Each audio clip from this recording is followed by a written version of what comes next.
राम के भाई भरत, जिन पर सबसे कम चर्चा होती है, सबसे कम भरत पर बोला गया है। लक्ष्मण उनके साथ 24 घंटे रहते हैं। शत्रुघ्न पर तो कम ही बोला गया है, भरत पर सबसे कम बोला गया है। सरस्वती ने देवताओं के कहने पर मंथरा की बुद्धि फेर दी। सरस्वती ने देवताओं के कहने पर कैकेयी की बुद्धि फेर दी। लेकिन जब भरत ने कहा कि मैं भैया को वापस लेने जा रहा हूं, तो देवताओं में खलबली मच गई। बोले यार अभी तो गया है ये, और इसको लेने ही चल दिया, और राम भावुक भी है, इसके प्रेम में वापस ना आ जाएं। तो देवताओं ने सरस्वती को कहा कि तुम जरा बात कर दो। तो क्या कहती है सरस्वती? देवताओं से कहती है कि 1000 आंखें होने के बाद भी जिसको सुमेरु ना दिखता हो, तुम मूर्ख हो क्या? मोसो कहत भरत मति फेरी, मुझसे कहते हो भरत की मति फेर दूं? दुनिया में किसी की भी बुद्धि भ्रष्ट कर सकती हूं, भरत की बुद्धि भ्रष्ट नहीं होती मेरे करने से।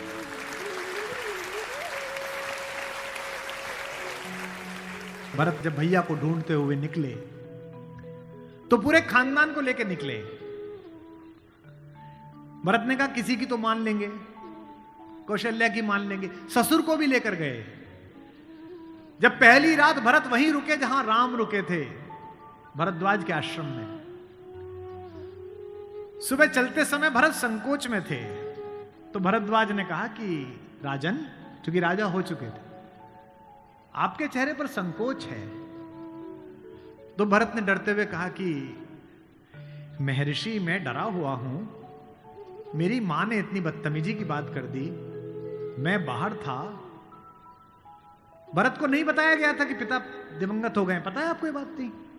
भरत को संदेश भेजा गया था तो उसमें यह नहीं कहा गया था कि पिता एक्सपायर कर गए, यह कहा गया था कोई इमरजेंसी है, घर आओ। अयोध्या के बाहर नंदीग्राम में इनके पूर्वजों का एक मंदिर था, जहां इनके पूर्वजों की प्रतिमाएं लगी हुई थी। मानधाता की, दिलीप की, रघु की, अज की, नहुष की। वहां भरत रास्ते में रुके अपनी सेना के साथ पूजन करने के लिए, कि पूर्वजों का पूजन कर लूं, पुरखों का। पुरोहित ने हाथ में थाली दी, तो पहले इसका पूजन प्रथु, जो सबसे पहले जिनके कारण ये पृथ्वी कहलाती है, इनके घर के, फिर मानधाता का, फिर राजा बलि का जिन्होंने अपना मांस दे दिया था, रंतिदेव का। पूजन करते करते अज, रघु, दिलीप तक आए, और जैसे ही उन्होंने अगली मूर्ति देखी तो देखी पिताजी की मूर्ति। तेज तो थे ही, उन्होंने पुरोहित की तरफ देखा कि ये क्या? पुरोहित की आंख में आंसू, उसने कहा कि महाराज नहीं रहे, और भरत के हाथ से थाली छूट गई। भरत ने कहा मुझे किसी ने बताया क्यों नहीं कि पिताजी दिवंगत हो गए, क्या हुआ था? बोले राम को वनवास मिल गया। भैया को वनवास क्यों मिल गया? आपकी मां ने मांग लिया। भरत घोड़ा दौड़ाते हुए अयोध्या तक पहुंचे, रोते हुए। सोच के देखिए, भरत जैसा भाई,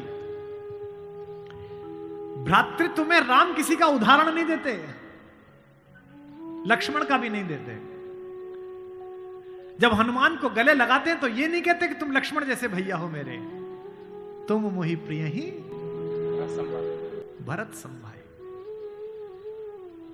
देना हुआ है जब कोई प्यारा उदाहरण, हमने दिया है सिर्फ तुम्हारा उदाहरण।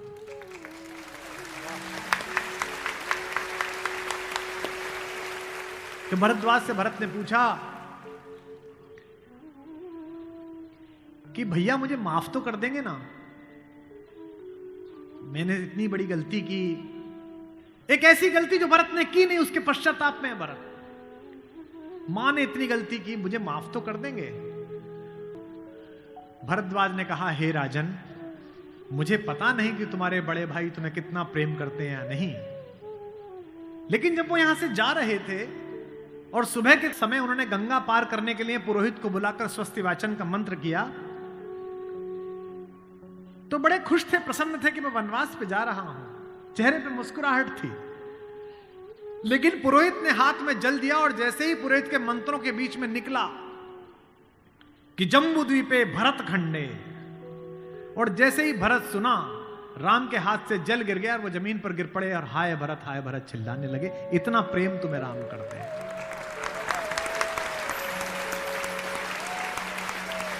राम करुणा से भरे हुए, इसीलिए करुणा निधि है।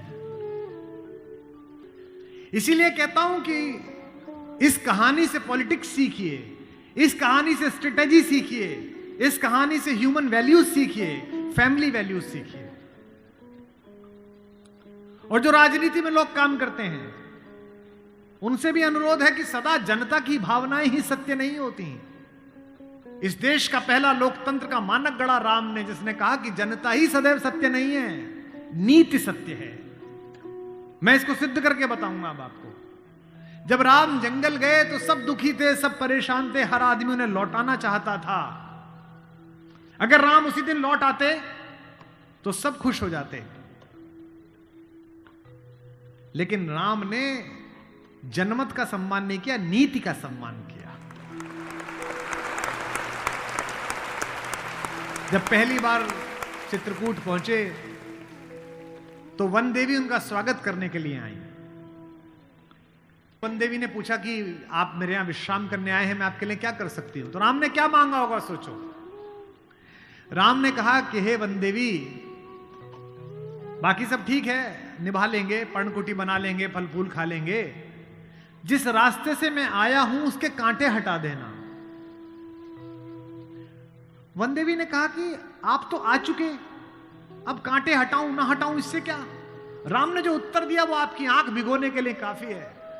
राम ने कहा कि मेरी तो कोई दिक्कत नहीं है, मेरे पैर में कांटे लग गए, पर मुझे ढूंढता ढूंढता मेरा भाई भरत इसी रास्ते से आएगा, उसको कांटे नहीं चुभने चाहिए, कांटे हटा दे।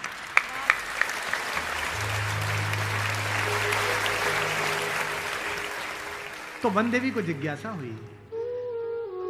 वन देवी ने कहा कि यथाज्ञा पयति महाराज, हे महाराज आपने जो आज्ञा दी मैं कर दूंगी।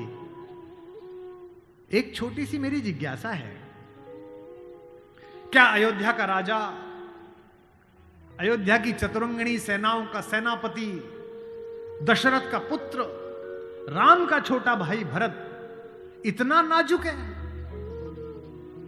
कि रास्ते में चलेगा तो उसके कांटे चुभ जाएंगे? राम ने कहा नहीं, वो तो वज्र के समान है, उसकी छाती से टूटकर तो इंद्र का वज्र टूट जाता है, ये कांटे उसे परेशान नहीं करेंगे। वन देवी ने कहा फिर क्यों हटा दूं?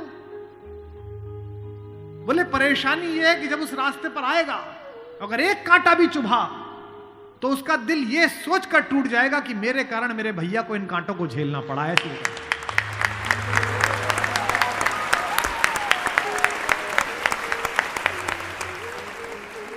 बिना चप्पलों के भरत चले, और जब चले तो भाई मृदु भूमि सकुच मन मन ही, भूमि भी संकोच से भर गई।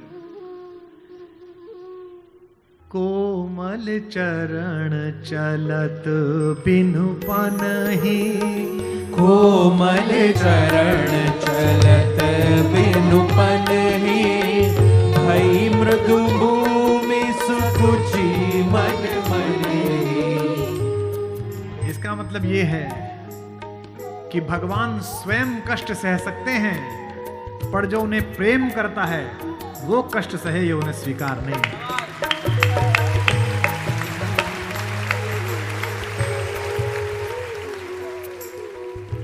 चित्रकूट में रात्रि का समय है,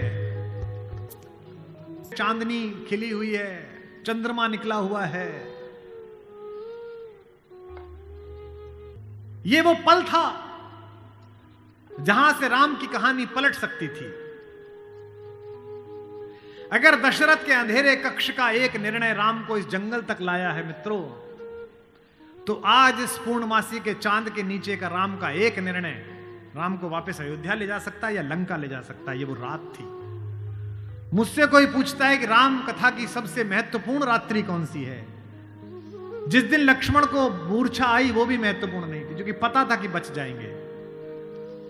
जिस दिन सीता का अपहरण हुआ वो रात्रि भी महत्वपूर्ण नहीं थी। यही रात महत्वपूर्ण थी, यही रात अंतिम, यही रात भारी, जिसमें भरत, शत्रुघ्न, तीनों माताएं, गुरु वशिष्ठ, ससुर साहब, सास, सब आए हैं कि बस राम लौट चलो।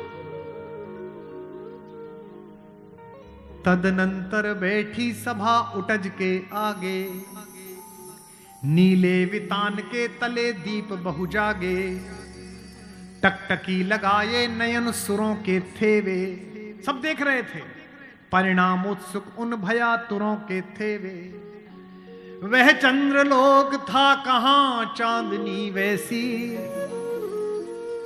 प्रभु बोले गिरा गंभीर गूढ़ निधि जैसी।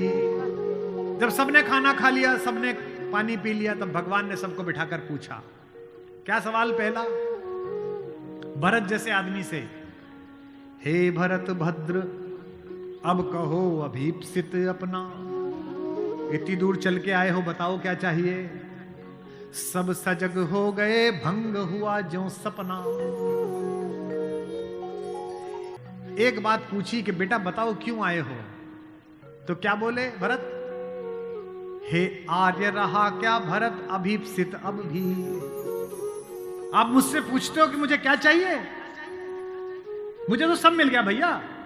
इसी दिन के लिए तो मेरा जन्म हुआ था, पिताजी मर गए मेरे कारण, आप जंगल में बैठे हो मेरे कारण, सोने के आभूषण पहनने वाली मेरी भाभी एक वलकल पहने हुए मेरे कारण, जिसके सर पर अयोध्या का राजमुकुट होना चाहिए था उसके सिर पर जटाजूट है मेरे कारण। हे आर्य रहा क्या भरत अभीप्सित अब भी। मिल गया अकंटक राज्य उसे जब तब भी। पाया तुमने तरुतले अरण्य बसेरा, रह गया अभीप्सित शेष तदपि क्या मेरा। और मैं इसलिए भरत पर फिदा हूं कि भरत इतिहास का अकेला पात्र है जिसकी गलती नहीं है फिर भी प्रायश्चित कर रहा है।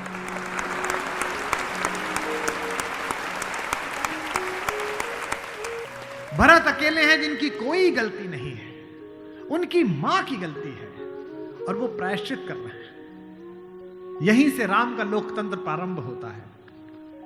कैसे? पूरी अयोध्या सोचती है कि कैकेयी अपराधिन है। राम उस रात 2 काम करते हैं। भरत को लोकतंत्र का मंत्र देते हैं और कैकेयी को स्वीकार करके क्षमा का मंत्र देते हैं। उन्हें पता था कि अगर भरत लौट भी जाएगा तो जीवन भर मां से बात नहीं करेगा, पूरी अयोध्या इनके नाम पर नाराज रहेगी। इसलिए जब तीनों माएं पहुंची हैं, प्रथम राम भेंटी कैकेयी।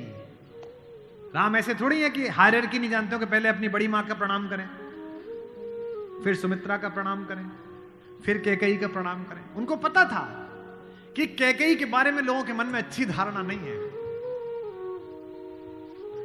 अगर देश के प्रधानमंत्री या आपके प्रदेश की मुख्यमंत्री किसी ऐसे व्यक्ति को मिल लें जिसके बारे में आपकी अच्छी धारणा न बन रही हो, तो आपकी धारणा बदलती है कि प्रधानमंत्री मिले थे, मुख्यमंत्री मिली थी, इसका मतलब अच्छा है। अगर ऐसे व्यक्ति की प्रशंसा कर दें, वो तो राम है। उनको पता है कि कैकेयी की मनोदशा कैसी है। और कैकेयी खुद कहती भी है, कहती है बेटे मुझसे जो अपराध हुआ है वो किसी से नहीं हुआ है। कहते आते थे अभी सभी नरदेही, माता न कुमाता पुत्र को पुत्र भले ही। पर हाय आज यह सुने विरुद्ध विधाता, है पुत्र पुत्र ही बनी कुमाता माता। क्या कहती हैं? युग युग तक चलती रहे कठोर कहानी, थी रघुकुल में भी एक अभागिन रानी। थूके मुझ पर त्रैलोक्य भले ही थूके, जो कोई कह सके कहे क्यों चूके। लेकिन एक बात मांगती हूं राम तेरे दरबार में, छीने न भरत का किंतु मातृपद मुझसे। रे राम दुहाई करूं और क्या तुझसे।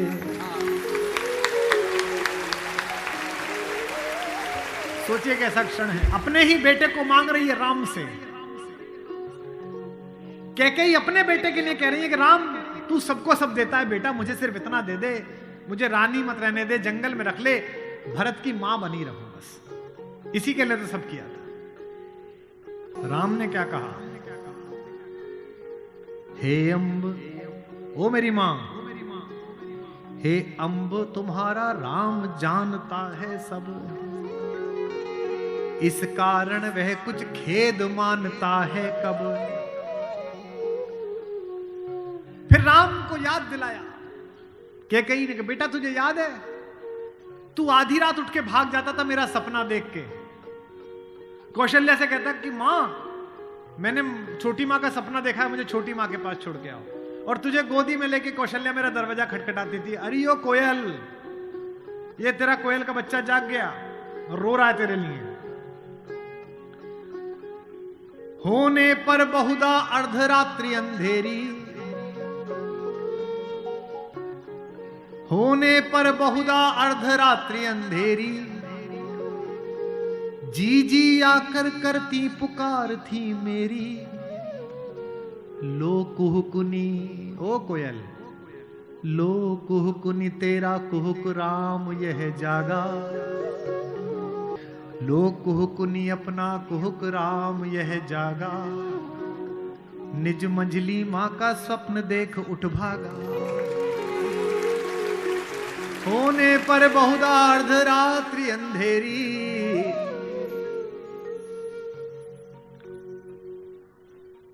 राम ने क्या कहा, मैं वही राम तू वही कैकेयी मेरी। कि 100 बार धन्य वह एक लाल की माई। कौन? 100 बार धन्य वह एक लाल की माई, जिस जननी है जना भरत सा भाई।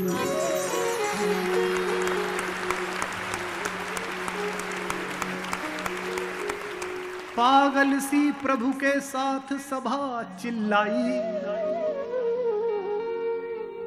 100 बार धन्य वह एक लाल की माई। 100 बार धन्य वह एक लाल की माई। 100 बार धन्य। कौशल्या से लेकर जनक तक सबका बहुमत राम को लौटाने का था, लेकिन राम नीति के साथ रहे, जनमत की उपेक्षा नहीं है। भरत जैसा भाई पाना, लक्ष्मण जैसा भाई पाना, कैसे कैसे चरित्र हैं भाई। एक भरत की पत्नी है मांडवी, उनका जिक्र नहीं होता।